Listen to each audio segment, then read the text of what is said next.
and welcome to the 6th episode of Renter Obsessed and the first episode of Renter Obsessed in 2022. I am very excited to have you all here. Just a little recap on what this is since we have some new faces. This is not a structured interview.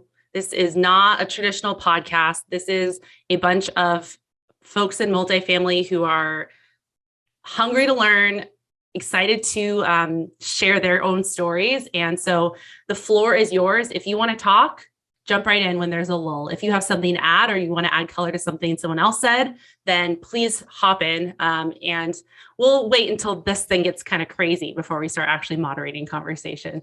But we have a topic today that came up in a conversation that Nicole and I had on LinkedIn. And I think a couple other people here hopped in as well. She posted about feedback.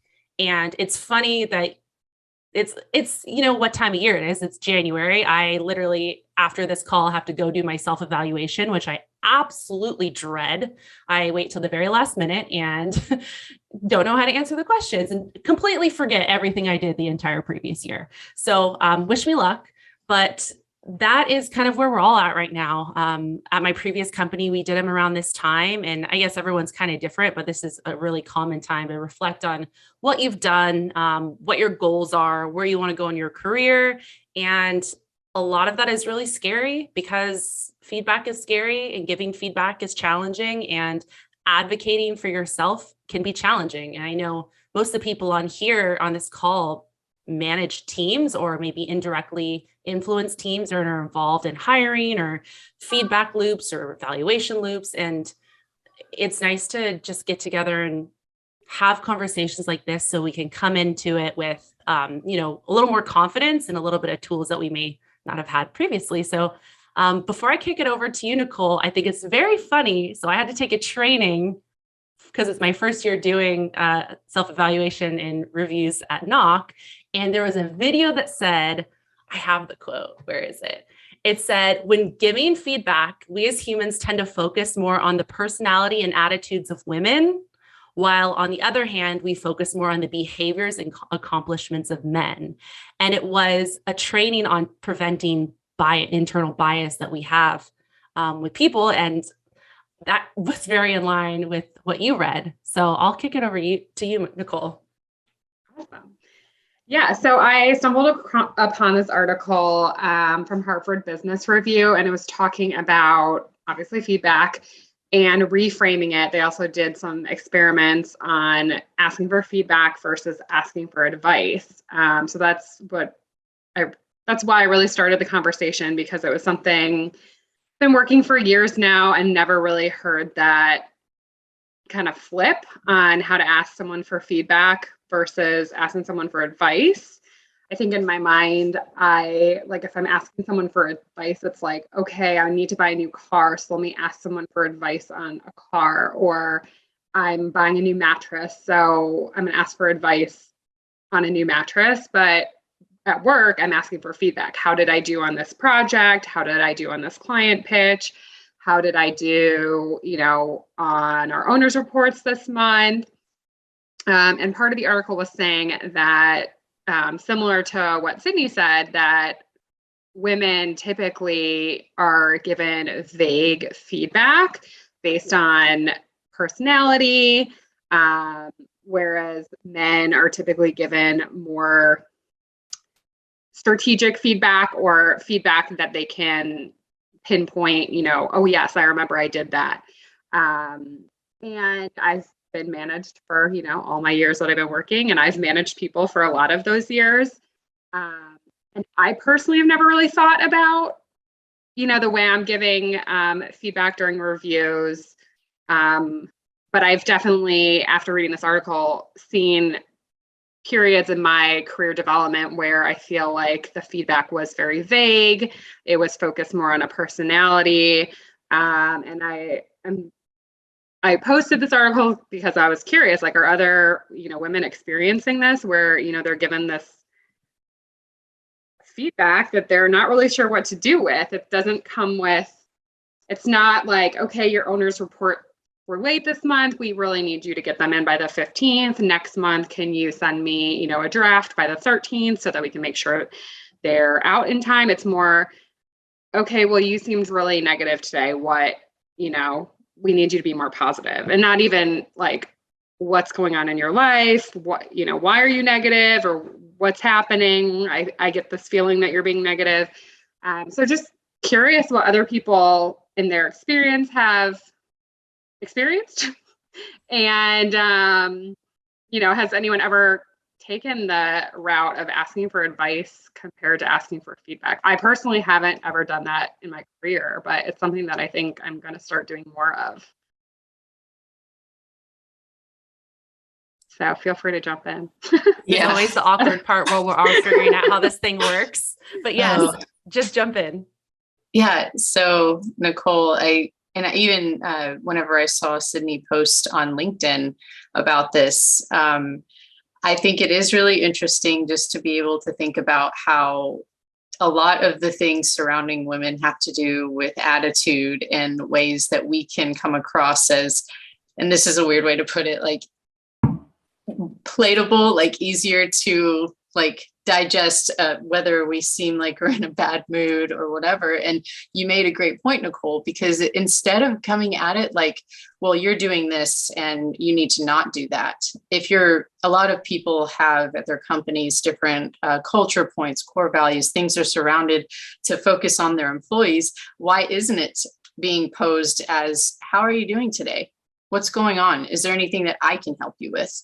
And I was sitting just shaking my head while you were saying all of this, because even when it comes to feedback from managers, I know in my experience, it's hard whenever you may get positive feedback, but the things, for instance, if in a self-review, if you feel like you're writing all these accomplishments, giving attachments on things that you work on, and you're also, you're advocating for yourself. It's your evaluation. And then you get feedback and it's like a sentence long each. And that's disheartening. It's demotivating because yes, you're telling me I'm doing a good job, but what are you seeing? What's something I could do better of? How are you helping me to shape my career where I'm at? What are my next steps? What's something else I can be involved in? I feel like there's a level of engagement and accountability in some situations that's just really lacking, because I feel like, oh, I told them they did a good job and I'm acknowledging the work that they did, but that's not a growth mindset. That's okay. And it's not as motivating as if someone were to sit down, make a game plan with you and make sure, one, you're still pursuing things of interest to you. And two, what's the plan moving forward? To me, that's the point of the evaluations. It's setting goals for yourself as well as acknowledging the things you've accomplished. Whew. Yeah. I wasn't ready for that. I agree with you. I actually the other day sat down with my manager and I said, this is what I want. This is the role that I want. What are all of the steps that I need to take to get there? Because when I want something, I want it real bad. And I guess I didn't really ask for how I'm doing so far. It was, what are all the things I need to check off the list? What are all the KPIs or goals or actual like measurable metrics that I need to hit, so that you basically just have to let me have this thing, dependent on obviously the business and where it's at, Well, and I think what Sarah said that was really key is about the goal piece. And I feel like a lot of times, I don't care whether it's advice or feedback or whatever title you give it, if there's no initial parameters to guide those conversations or written documentation, it's kind of meaningless. And it's been a long time. I think in 2013, I worked for a property management company, Waterton, that used a really good system where we actually had quarterly checks. And it was all in a computer system where you could keep notes throughout the year about how you were working towards these SMART goals. I'm sure everyone's heard of, SMART goals. So you've got these parameters, and a huge part of the SMART that people often overlook is the R, which is whether it's relevant or relatable to what you're wanting to do. So kind of to Sydney's point, like, this is where I want to get to. Is there a stopping point in between what do I need to do? And that R really helps kind of bring it back. Because if you're a leasing professional that wants to be a community manager, we know there's usually steps in between. So it's let's tackle one thing at a time. And I just appreciated that it wasn't, hey, let's think about the whole last 12 months or whenever you joined the company till now. It was, we had these check-ins and it was a constant conversation. So nothing was a surprise or nothing was super vague because you never had anything going on. And so I agree with you, Nicole, to the point of like feedback versus advice. And that's where sometimes it comes from different people, because it's not always your direct supervisor that can give you the best feedback on your performance. Sometimes it's your peers. Sometimes it's a partner, someone who's adjacent to you. So if you're a leasing person, it might be the assistant manager who actually interacts with you more, or maybe you're the assistant manager and you interact with the service supervisor more because you're doing turns. You know, it's getting it from the people who really understand your role and what you've been doing the best. I love that. And I feel like, to Sydney's point, when you are setting, like you're having these conversations, you know where you want to be, and you're not quite sure how to get there. I think that's a perfect time to ask for advice. And it doesn't necessarily need to be your direct manager. It might be someone outside the company. It could be someone, 2 levels above your manager. But I do think when I think about advice, I don't automatically go into like a negative headspace, where feedback sometimes I do. And I also think like, so if you wanted to give advice to a peer and say like, hey, just a piece of advice, you can take it or leave it, but when like you do this, it makes me feel this way. And maybe if you were to come about it a different way, people will be more receptive. For an example, they might take it better than if you're like, hey, you come across bossy and I don't like your emails. So if you could not do that, that'd be great. And I think as a manager, I've had people that I've managed that have had really difficult personalities to manage, and having those hard conversations of giving feedback when performance-wise, they're doing well, they're good at their job, but they just have, one of those type of personalities that rubs everyone the wrong way. And so I think if you had that conversation coming from a like, hey, I want to give you some advice. I've noticed when you say XYZ, people don't tend to respond really great. Maybe if you tried reframing it and asking it this way, they'd be more receptive. I think maybe it would, they wouldn't be quite as defensive. Yeah. And oh, go ahead. Sorry. I personally can sometimes take advice the way that you just kind of like spun feedback. So if somebody doesn't give me the why and the understanding as to why they're giving me the advice, I'm not as likely to take that advice. So by giving me feedback as to like, on the last sales call, you contradicted somebody on the call that's on our team. And so next time, instead of doing that, why don't you wait until the call's over, have a discussion about it, and then we can decide if that's the route we want to go on the call going forward. As opposed to if somebody came to me right after a call and was like, on the next call, make sure you do this, I'd be like, okay. And Rebecca, I don't know, maybe it's just the culture we have here, but like we are constant feedback people. So like, I think it's also the frequency of the feedback. Like if you're only doing feedback quarterly at an annual review, then feedback is probably not as useful as it is if you're constantly doing it. I have the advantage of having really amazing supervisors. So literally at any point in time, I can text them and be like, when I said that, did I come off like a jerk? And they're like, no, that was actually like an amazing question. And then I, can move forward continuing to ask those types of questions because they're giving me the answers that I need. That's just my take. I think you keyed in on something really important. Sometimes it's not what you say, it's how you say it, right? And I had a manager or supervisor. I actually call her a sponsor. So like the difference between a mentor and a sponsor is that they're like your cheerleader, they're on your side. They're not just telling you how to do things, they're helping like lift you up. And she had our team all adopt one phrase before we shared any feedback. And we always had to ask, may I make a suggestion? And that way it allows the other person to prepare themselves and receive it. And I will tell you, there are times where I've said, no, you know what? I'm not really ready to hear your suggestion right now. Can you maybe jot it down and we'll talk about it later? I'm going to bring that advice into my marriage. Thank you. Right. Courtney, you make a great point about may I make a suggestion? Like we're approaching these, we're asking for feedback in these quarterly or whatever the frequency is for reviews. And oftentimes, I think for a lot of companies, it may be annual reviews.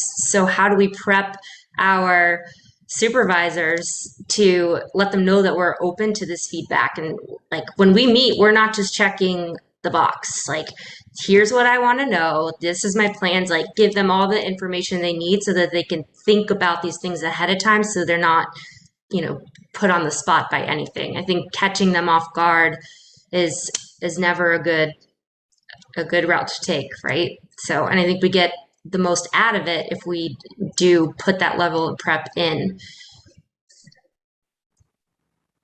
Yeah. And one of the things that you said too about, I think it was Rebecca that said it, like the constant feedback loop. If you wait too much time in between experiencing something and then giving the feedback, all of a sudden it weighs it more. It makes it feel more awkward. It makes it feel more intense. They feel attacked because it's not, or I feel attacked because it's not in the moment. So you don't really your mind is off of that. And so one thing that I was always taught that is challenging is when you see just in the moment. I don't know if everyone's experienced that way, but when I hold it in too long, then it starts to stew in a very strange way. And it's part of the accountability piece too. I mean, I think that one thing my last company prior to the one I joined now, having a monthly goal session, it doesn't have to take all day. It doesn't have to take over an hour, but sitting down and having goals. This is what I'm going to do this month. This is what I did last month.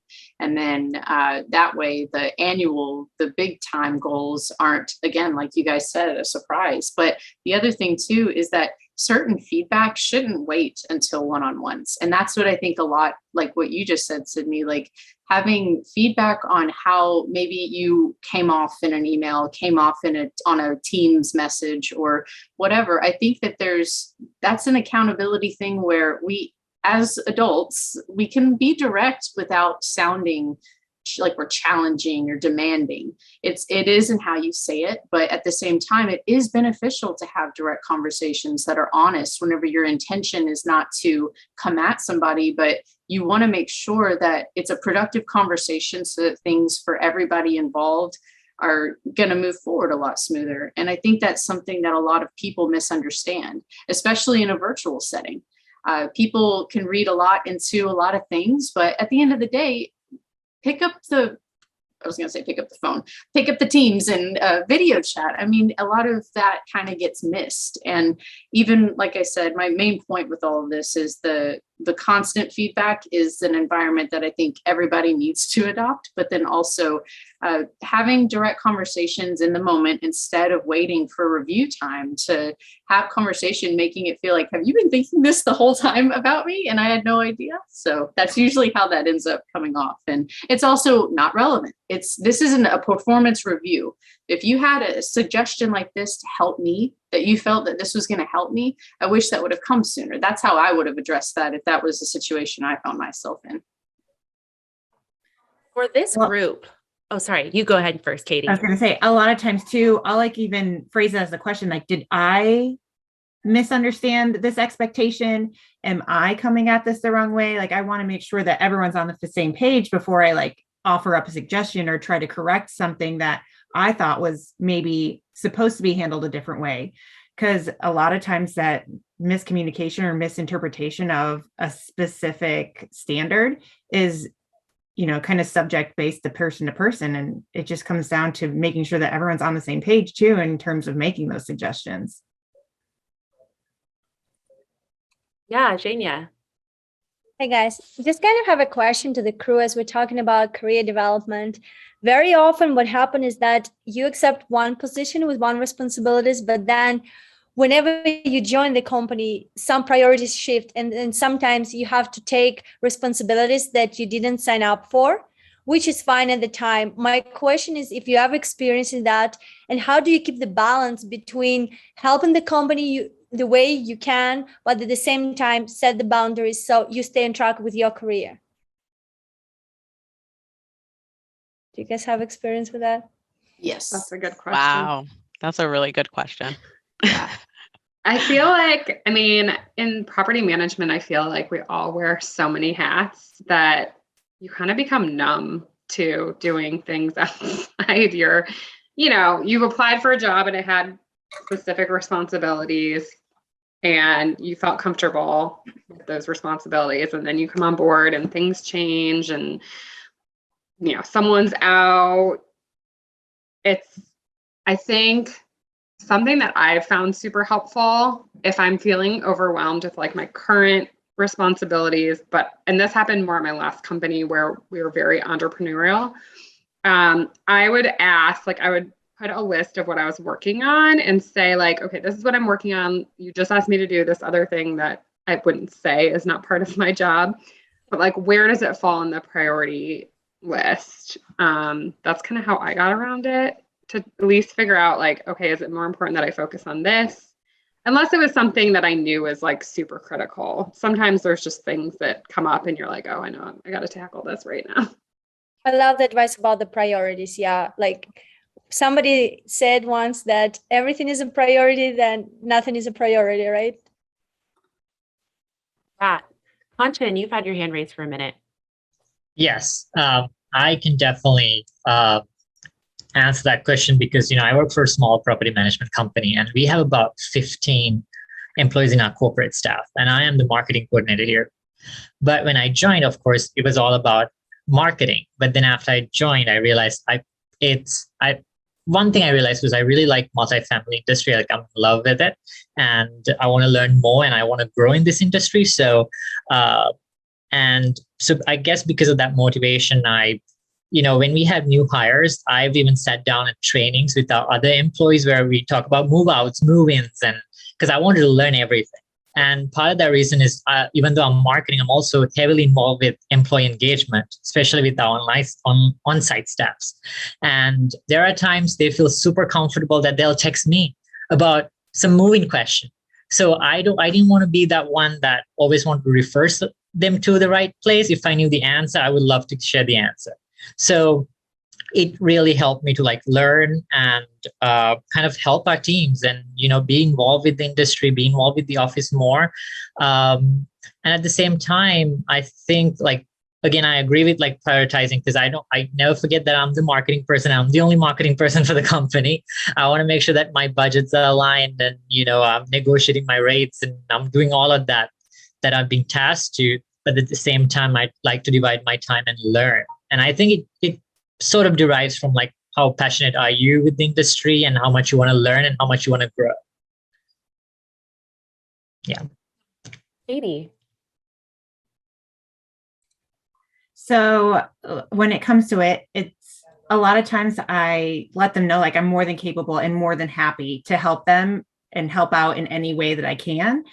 It's just always kind of reminding them, is this the best use of my particular skill set? We've got so many members on our team that I know I may just be the first person you reached out to, but always understanding your value and what your specific skill set is and how you can help out each individual team members and making sure that you're, doing the best of that each and every day. Sometimes you do help out and take some of those situations where it's not always your best skill set, but it needs to get done, like you mentioned. But there's really that specific thing that you were hired on for that reason, and just owning that. So cool. Great advice, Katie. Yes. Yeah. That was awesome. That is it. Because I think at the end of the day, you are hired to do something, but it is your career and it is something that you have full control over. And so I think that just having those direct conversations, it's not challenging or it's not putting yourself out there as not a team player, not willing to take on more. It's being reasonable about the expectations and saying, just so that I understand, you're asking me to do this, this, and this. And like Nicole said, but this is what is actually going on with me today. And so to make sure that I'm not slacking on the day job I thought you were paying me to do, it's just having, again, honest conversations, and it's not necessarily expecting. I think it may also be the assumption. Don't assume, though. It's like not assuming the worst. Like they may just be in a bind. They may just be like desperate to do it this way. But I think at the end of the day, it's also, okay, well, I'm not thinking you're meaning ill will, just trying to milk me for all I'm worth or anything, but you just got to have the conversation. Otherwise, you will get stuck with a lot more than is reasonable to ask of you. And especially if it's not stuff you're interested in. I mean, it's not to say that not all of us have things in our daily jobs that we are paid to do. It is our job that we are just not crazy about. We do have things we're not crazy about, but you should have a voice and you should be able to advocate for yourself. And that's what everybody's driven home here. And there's a lot of ways to finesse that conversation so that it feels like you're in control, but you're still being respectful of the fact that everything that in a company ends up being in a team effort at some point or another. So I wanted to jump in. It's actually funny that you say that. In my company, there's 3 or 4 of us that actually really know how to use Excel. And so sometimes it just happens that, the other 2 are unavailable, or I'm the only person that they feel comfortable with. And then you get this Excel sheet project and you're just like, okay, I'm going to note this, and I'm keeping track of what I'm already supposed to be doing, my projects, whatever game plan I have for the day. And then I add it to my list. So I have a weekly check with my supervisor. So when my weekly check is there and I'm having that conversation, I'm like, I either achieved or I didn't achieve whatever my goal was for the week. But this is what I've been working on. And I can say, well, I've ended up on 3 different Excel projects for 3 different people. And I don't mind helping out, of course. And I know that I'm one of the few people that can do an Excel sheet. But at the same time, it's like I keep track of my use of time. That way I can feed it back to my supervisor and be like, okay, I was able to achieve my goal plus this much more. And I want you to be able to recognize that on top of the time that other people are trying to take away from what I'm supposed to be doing, So yeah. Something that I have been very adamant about over the last few years, and really since I started in the industry, is not allowing the industry to dictate my future here. So when everything said you go from a leasing specialist to a property manager to an RPM to an executive, I said, no, I'm going to go from a leasing specialist to an executive. So I just, made sure that I excelled at things that I wanted to do. And then naturally, those were just the things that people asked me to do. And so slowly, those operations things started getting pulled away, and more those marketing and sales and outreach and business development stuff started piling in. And now I've been able to build a role for myself that's never even been at our company before, because I've gathered this skill set of things that I naturally am really good at and that I enjoy, and it's allowed me to push away the things that I don't. Yeah, that's brilliant. I did the exact same thing. I went straight from a leasing agent to a marketing specialist. And one thing also too is, for anyone listening out there too that is on site or whatever, when I knew that what I was doing warranted a major pay increase, I went to my supervisor with a very detailed spreadsheet of how my work directly impacted revenue, tied my work to revenue, and also tied my work to cost savings. And I was able to increase my pay a life-changing amount. And I deserved it, because I took on as a solo marketer like you, Kanchan, like a lot of us, took on all branding of new communities, took it out of the hands of creative agencies and started doing it myself. And if you're doing 2 a year and you think a creative agency, could cost $50,000, $60,000 potentially, if you're doing 2 of those a year, and the company is saving that money, then bring that to your manager. No, I didn't get a pay increase as much as 2 creative agencies, obviously, but it was significant. And, if you're on site too, what are you doing that's above and beyond that you can directly tie to revenue? Because you are directly tied to revenue. Yeah, we talked about this a little bit last time where I think as an industry, we need to do better at helping the leasing team and even the maintenance team really measure their success in a way that speaks to owners and senior leadership. A lot of times I just don't think that they, necessarily, for example, for maintenance, they might not have ever gone to college. So I remember in college learning like how to write my resume and how to like quantify the impact that I was making.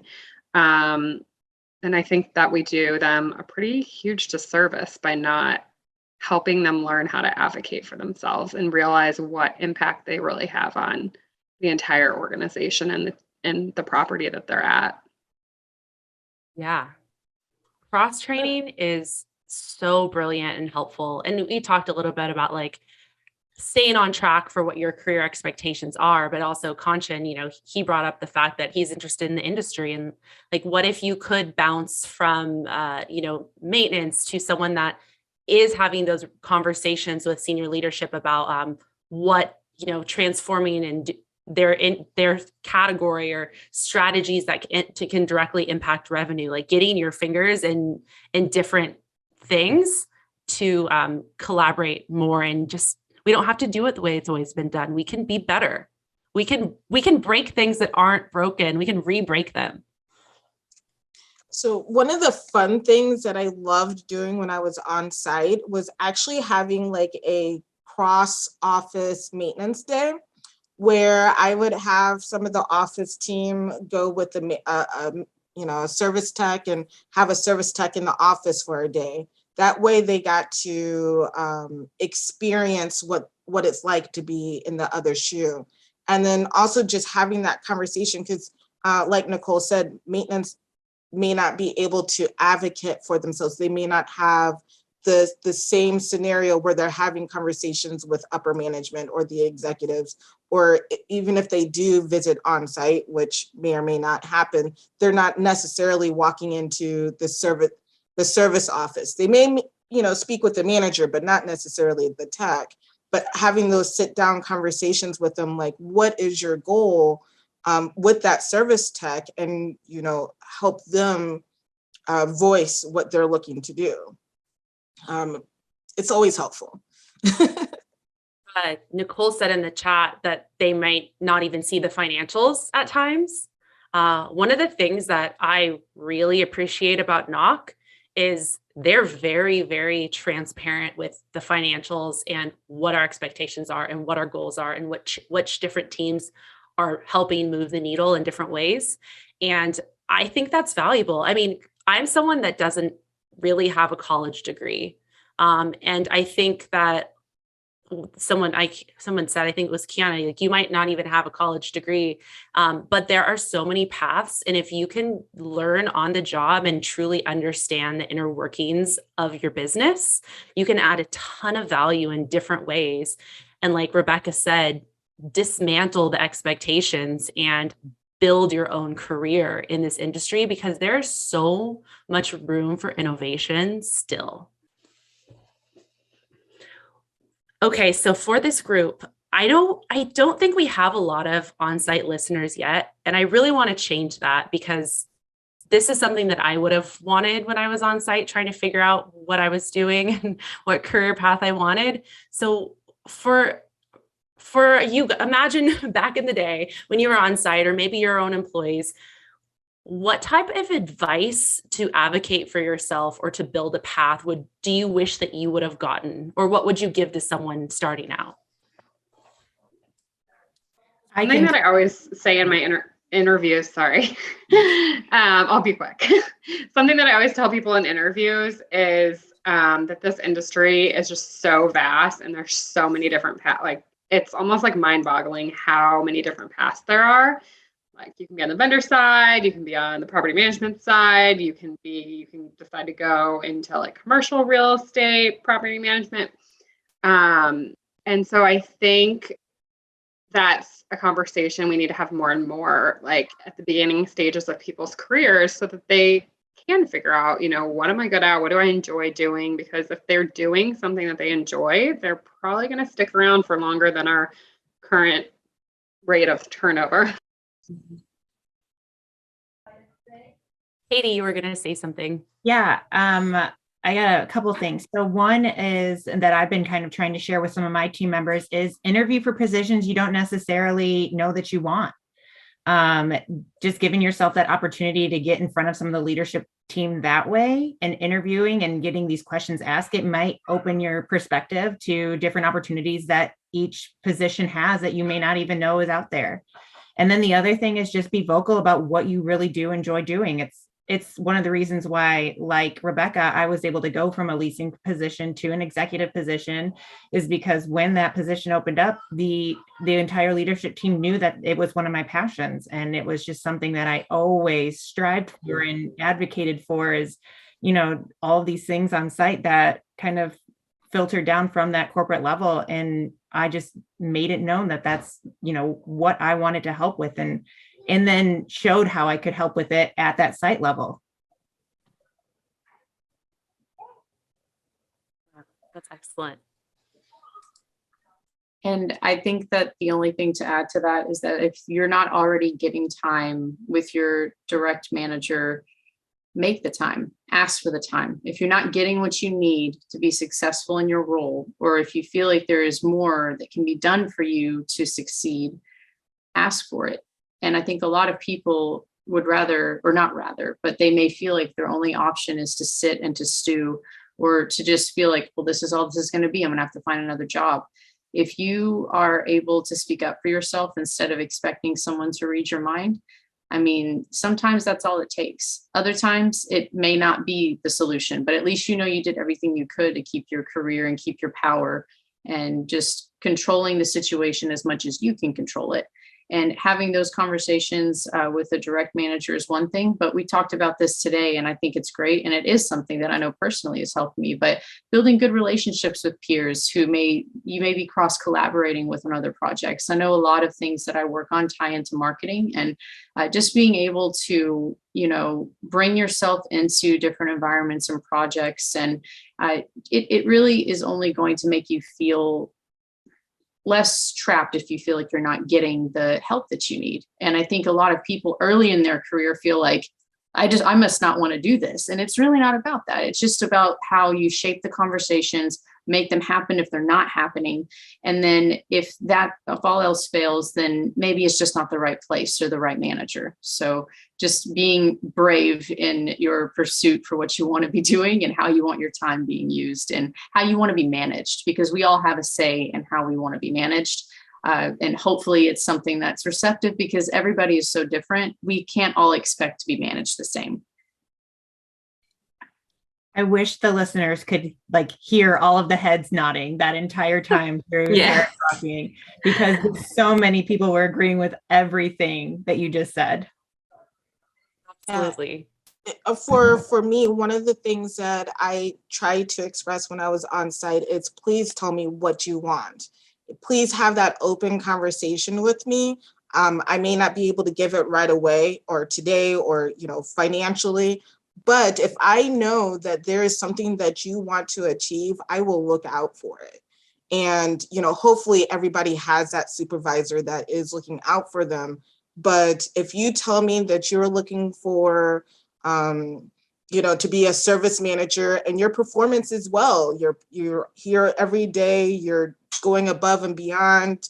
And, the next time that we acquire a property, I can say, this person has been doing great and I want them, they want this and I want it for them, but if you never communicate with me, then I'm not going to know that this is what you want to achieve, like Sarah was saying. And I think it's important to have trust with your manager. I've been fortunate to have some really great managers in my career that I felt like I could be totally transparent. I trusted them. But I actually watched another video today about trust and how it can like make or break. They were talking about the Navy SEALs, SEAL Team 6, and how the SEAL team would rather have someone with like moderate to low performance and high levels of trust compared to someone that had super high performance but low trust. Like there was that trust relationship there. And I think that is something that's so needed in our industry. I'm on the professional development committee of our apartment association. There's so much talk of like toxic managers, and there's already enough turnover in this industry. And then we have the Great Recession. And so if you don't have a manager that you trust and that is an advocate for you, go find someone that you do trust. Right. And to have a manager or to be able to trust a manager, you need to have an open conversation and be able to ask what those high impact items are. Because if you don't have an idea of those high impact items, and you really don't have any wins, and you end up feeling like you're having these thankless tasks. And so I think those high achievers, they know the questions to ask, they know what the high impact items are, and they're able to say no to some of those thankless items, or at least take them on with the understanding that these are the thankless tasks, but I have all of these achievements based on, what to my knowledge is a high impact for the company. Absolutely. And if you don't have the structure at your company, or you don't have, like, I came from a very small company and I didn't necessarily have all the resources, you can find them outside of your company. In fact, what inspired Renter Obsessed was back in the day, I had a group of marketing people here in Oregon where I live. We were all the very first marketing hire at our small property management company. We all didn't really know what we were doing. We were floundering. We had our own specific skill set, and we came together. We met once a month, sometimes more. We emailed all the time. We talked to the phone, group text. We would go to each other and ask questions like, let's be really transparent with what our salary is. Let's be really transparent about like what's not working, about technology or vendor partners that were working for us or weren't working for us. And we had each other to kind of fill our knowledge gaps. And what I hope for this Renter Obsessed community is that we have these conversations, and we learn from each other here. We could go into the Slack community or on LinkedIn, and we can direct message. Like if I have a really pressing HR question and I don't have the resources at my company, I'm going to hit up Sarah Thompson. Like she will be able to provide me with that support. Or like, I know Kanchan, you're the only marketing person at your company. You can reach out to Kiana or myself or anyone here. Building communities and networks like this are transformational for your career because you learn things that you wouldn't be able to on your own. They help fill your gaps. And also, it's really nice to have a third party with no stake in the game, especially if you are feeling frustrated, to be able to go to someone outside of your company that is a totally neutral, that you have the trust of, and have real conversations. And then they'll help you take the tools to bring into those conversations, but they'll also get it because they're doing your same job or they're in your same industry. And I found that really, really incredibly valuable. Awesome. Well, Sydney, do you think we want to do some of our polls that we have for the group? Oh, polls. I just put them in there in case we don't have anything to talk about. Awesome. No worries. But clearly I never have to worry about that with this group. Seriously. No, I think we're kind of getting towards the end. I really appreciate the new folks that joined us today. And if you're listening in podcast land, this is an open invitation. Please join us if you'd like to. You know how to get a hold of me.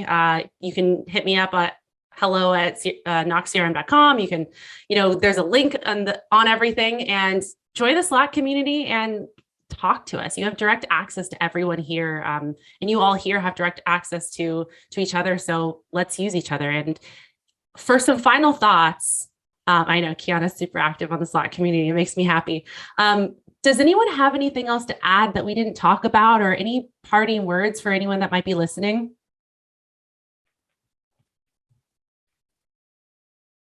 No?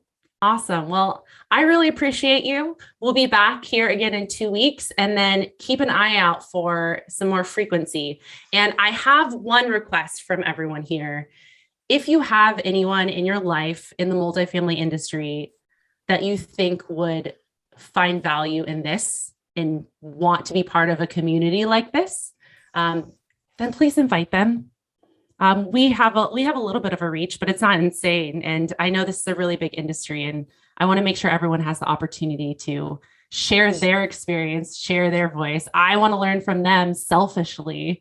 So yeah, Katie, any parting words? It's a little cliche, but it goes along very well with what we've kind of been talking about today. But it's the quote of know your worth, add tax, and never discount, or concession in this case. I've never heard that, and I love it. Thank you all so much. If you get a chance and you're listening in the interwebs, rating this podcast and reviewing is really nice. It doesn't have to be a nice review. It could just be an honest review. It could be, can you please give us some feedback? Some constructive feedback is what we're looking for in the podcast review. So just putting that out there. If you want to share it with the LinkedIn universe, please do. And have a wonderful rest of your week. I'm going to go write my self-evaluation, but now at least I have some tools, and I'm going to add some tax. So see you guys in a couple weeks.